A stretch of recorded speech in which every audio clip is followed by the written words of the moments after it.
Welcome to okay TV. This is Kavya. Today news updates ఇప్పుడు చూద్దాం. మైలవరంలోని స్థానిక పాత సిఐ కార్యాలయం ముందు మైలవరం ఎమ్మెల్యే వసంత కృష్ణ ప్రసాద్ ఎన్నికల్లో విజయం సాధించిన తర్వాత మొదటిసారిగా మైలవరం వస్తున్న నేపథ్యంలో లంక లితీష్ యూత్ ఆధ్వర్యంలో కొందరు యువకులు ఒక ఫ్లెక్సీ ఏర్పాటు చేశారు. అయితే పక్కనే ఉన్న టీ స్టాల్ కు ఆ ఫ్లెక్సీ అడ్డుగా ఉన్నందున దాన్ని పక్కకు జరిపారు యజమానులు. అయితే యథాస్థితిలో మళ్లీ ఆ ఫ్లెక్సీని అక్కడ ఉంచారు యువకులు.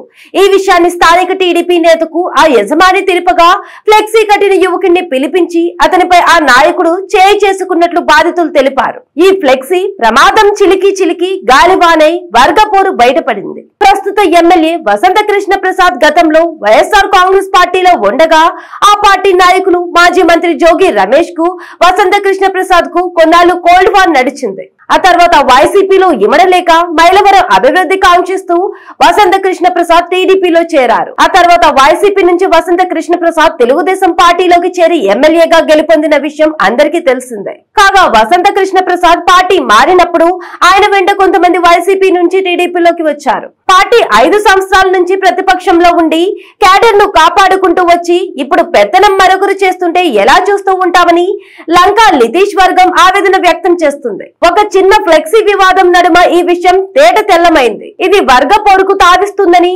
పలువురు రాజకీయ విశ్లేషకులు అంటున్నారు. చూడాలి ఎమ్మెల్యే వసంత కృష్ణ ప్రసాద్ దీన్ని ఏ విధంగా పరిష్కరిస్తారో.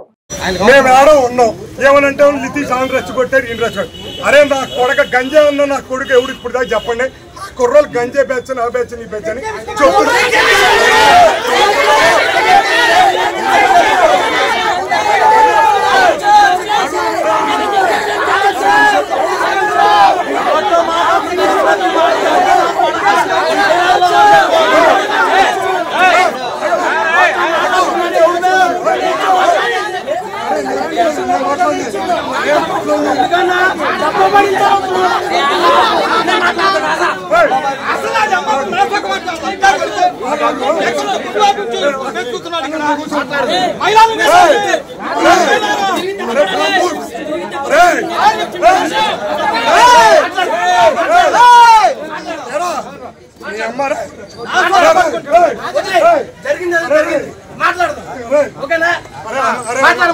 అరే అన్నం తిన ఒట్లో చెప్పండి రా.